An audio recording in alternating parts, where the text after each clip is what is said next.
Salut et bienvenue pour cette vidéo des bilans des 6 mois d'entraînement que j'ai maintenant en course à pied, hein. Donc ça fait déjà voilà, 6 mois que je m'entraîne toutes les semaines pour voilà. Mon objectif de faire l'UTMB, maintenant c'est dans 2 ans et demi, hein, enfin même pas, non, c'est plutôt dans 3 ans, parce que ça risque plutôt en septembre, hein, c'est toujours en 2022 quoi, ou 2023, on verra. Et j'avais du coup envie de revenir avec toi sur un petit peu le bilan des 6 mois, hein. Qu'est-ce qui s'est bien passé, qu'est-ce qui s'est pas bien passé, quelles ont été un peu les erreurs, comment je vais ajuster ça sur les 6 prochains mois, comment dire. Et donc du coup, voilà, on va faire un petit peu une rétrospective de ces 6 mois. Donc, de ce que je me souviens déjà, c'est que au tout début, donc sur les vidéos que j'avais faites, j'avais identifié que ce qui était le plus important pour moi, c'était déjà de créer l'habitude. Parce que d'ailleurs, je n'avais jamais couru pendant plus de 2 mois ou 3 mois d'affilée, quoi. À chaque fois, j'arrêtais parce que ça, je sais pas, c'était pas devenu une habitude de vie, du coup, à mon avis, voilà, j'arrêtais, quoi, simplement parce que je faisais autre chose, et puis derrière, j'avais plus le temps d'aller m'entraîner, tu vois. Je veux pas dire que tu te démotives, mais derrière, c'est juste que voilà, t'arrêtes, quoi. Et donc, du coup, voilà, j'avais essayé déjà, d'une part, je m'entraîne, et voilà, je ne cherche pas plus que ça, que juste créer l'habitude d'aller voilà, courir 3 4 fois par semaine, sans plus. Voilà. Je cherche même pas à essayer de faire des entraînements poussés, je m'en fiche, déjà je fais ça. Après d'ailleurs, donc ça c'est plutôt bien passé. Après d'ailleurs, sous influence un petit peu des lectures que j'ai faites, j'ai essayé un petit peu de modifier mon entraînement. Donc c'est surtout un des premiers livres que j'ai lu qui était celui de Jack Daniels, donc Daniels Running, qui était quand même plutôt, qui est toujours un très bon livre, hein, je trouve, hein, qui manque peut-être des petites explications, mais bon, peu importe. Donc j'avais commencé donc du coup à intégrer très légèrement des séances d'intensité, parce que derrière j'avais été un petit peu malade de mémoire en avril. Donc du coup j'avais baissé quand même pas mal l'intensité, donc je faisais juste des séances d'endurance fondamentale, mais vraiment très légères. Après d'ailleurs c'était peut-être un petit peu trop bas quand même, hein. Il fallait peut-être un peu plus augmenter l'intensité, donc du coup j'avais fait des entraînements, voilà, ce que lui il appelle du air pace, hein, ce qui est en gros des séances pour faire de l'économie de course, c'est-à-dire que tu vas être proche de la VMA, peut-être un petit peu plus, et puis après derrière tu vas faire une récupération quand même assez longue pour pouvoir refaire, d'avoir toujours une technique parfaite. Le but c'est pas d'être essoufflé, quoi. Alors déjà avec le recul, je pense que je les faisais mal, parce que je prenais pas assez de récup avec le temps, hein, tu vois, je comprends mieux maintenant aujourd'hui quels sont les différents types de séances, qu'est-ce qui est intéressant, qu'est-ce qui n'est pas intéressant. Et puis d'ailleurs, en fait, j'avais fait une sorte de mix un peu bizarre entre une séance de VMA, une séance de seuil, une séance d'économie de course. Bon, absolument, voilà, peu importe. De toute façon, un débutant, dans tous les cas, peu importe ce qu'il fait, le corps va s'adapter et ça lui fournit un stress. Donc bon, c'est pas extrêmement grave. Mais dans tous les cas, voilà, j'avais commencé un petit peu par ça, qui permet voilà, déjà d'avoir un petit peu de stimulation. Je pense que, alors, après derrière, j'avais commencé à faire, alors pareil, sous influence un petit peu de pas mal de trucs, hein. Déjà, je pense qu'à mon avis, je me prenais pas pour un débutant, donc du coup, voilà, j'ai commencé à intégrer des séances de VMA, c'était plus du 30-30, hein, qui pour moi n'est toujours pas de la VMA, hein. Le 30-30, tu as beaucoup trop de récup, tu t'es pas essoufflé comme ça pourrait être sur du 30-15 ou du 1 minute 30. 1 minute, peut-être tu fais 2 minutes, tu mets 2 fois plus de temps d'activité, d'effort, et tu prends la moitié en repos, proche de voilà, justement ta VMA, de la VO2 max en gros. Voilà. Ça pour moi c'est vraiment une vraie séance de VMA. Donc je faisais ça dans du 30-30. Et après derrière, je faisais une séance de seuil, je faisais une sortie de sortie longue, je complétais un petit peu. Donc là, franchement, niveau intensité, je pense que j'en faisais vraiment trop, surtout les séances de seuil. Franchement, je les faisais mal. Pour moi, à mon avis, les séances de seuil, il faut vraiment les faire, je vais pas dire légères, mais faut faire gaffe à ne pas tomber sur une séance de VMA.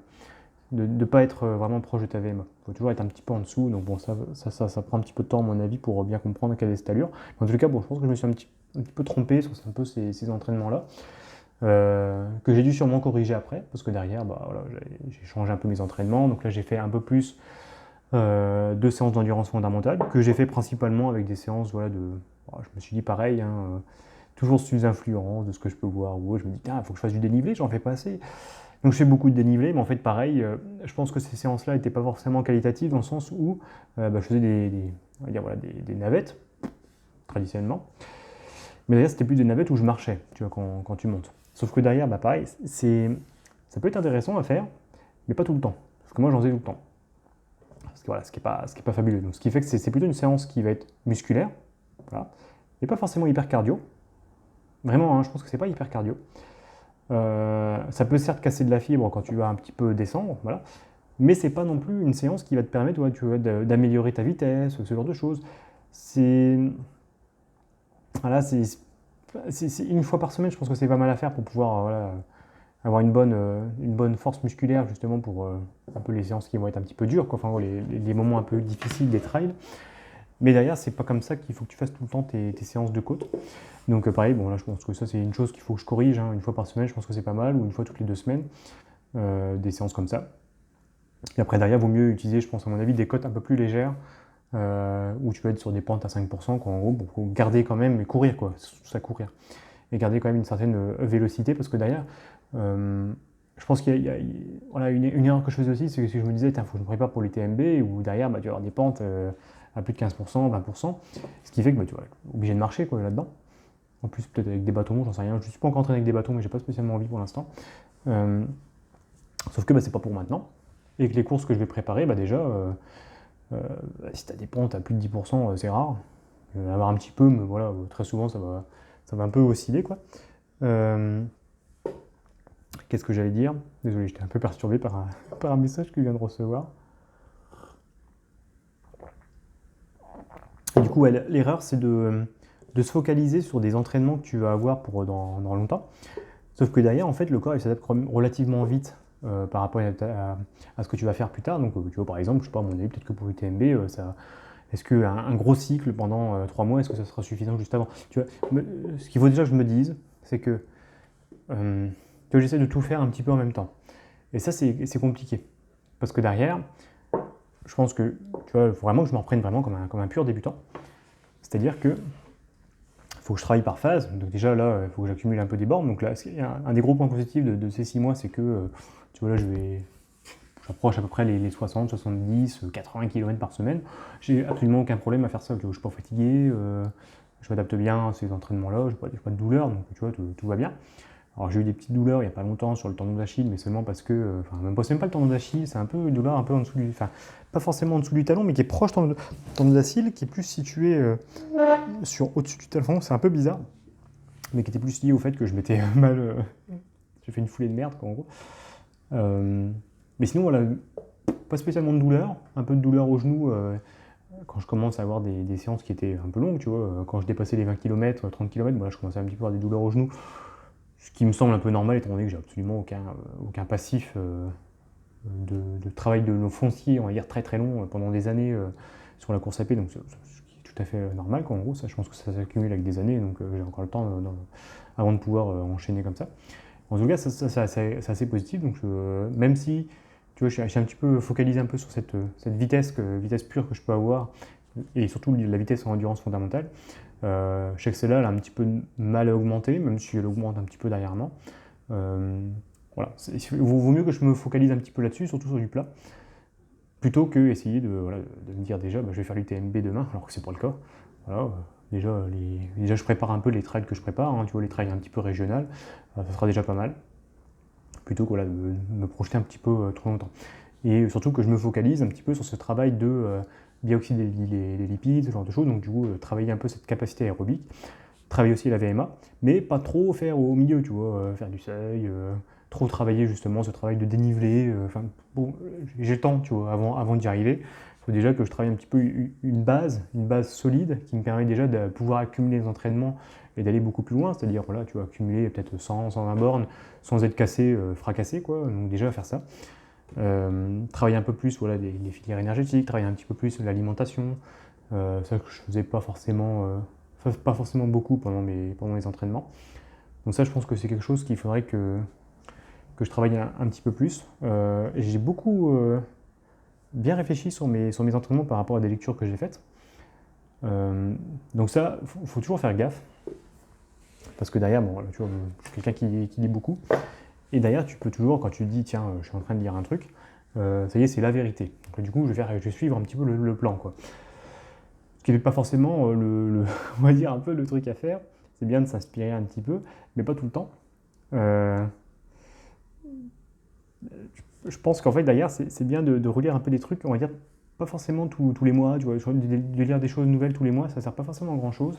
Tous les 6 mois, je pense que ça peut être un rythme assez sympathique, ou alors tous les 3 mois, juste, tu vois, pour réfléchir un petit peu sur ce que tu as fait, et de voir si t'as pas voilà, fait des petites erreurs, tu vois. Là, tu vois, je me dis en ce moment, bon, voilà, faut que je m'entraîne, voilà, je me suis trop entraîné à jeûne, voilà, pas forcément intéressant. Une fois de temps en temps, ça peut être intéressant. Euh, j'ai pas assez fait d'entraînement à glycogène bas, tu vois, ce qui stimule quand même beaucoup plus, tu vois. Ça, je pense que ça peut être pas mal. J'ai fait trop d'intensité, donc il vaut mieux que je fasse des séances un petit peu plus légères et que j'augmente beaucoup plus le volume, justement, faire beaucoup plus de volume, ça peut être intéressant.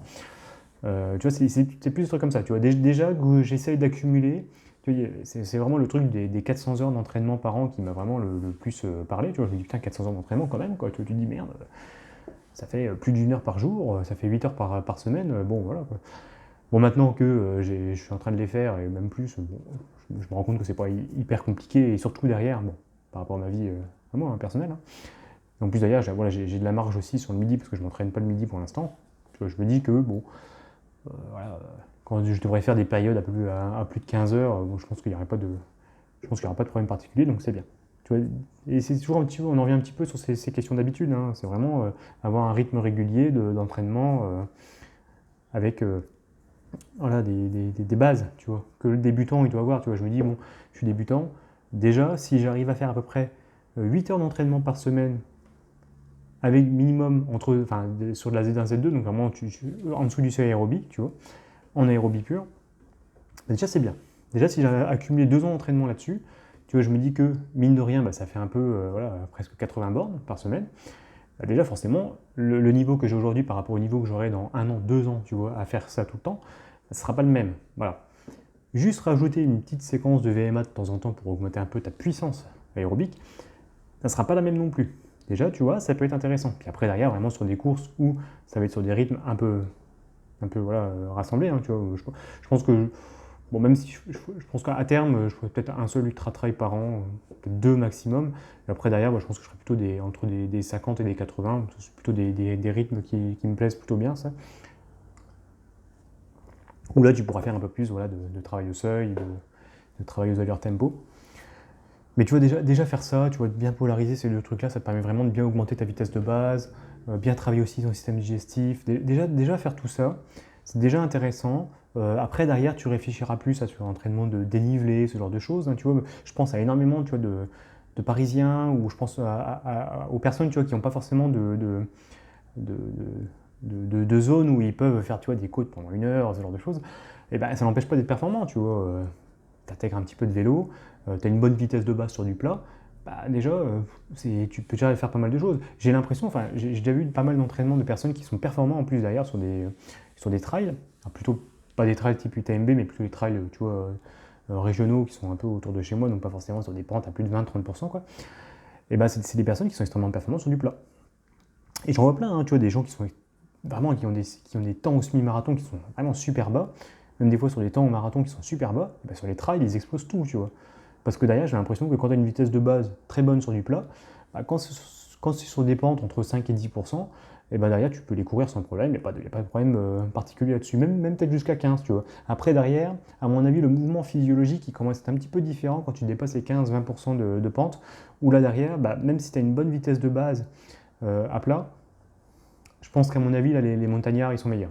Voilà. Mais tu vois, il y a quand même. C'est pas tout le temps, t'as pas tout le temps des pentes à plus de 15%, tu vois, dans les trails. Il faut dire ce qu'il est, tu vois. Il y a un moment, il faut bien réfléchir à ça. Et c'est pour ça que je me dis que, personnellement, à mon niveau, voilà, faire un seul entraînement comme ça suffira amplement.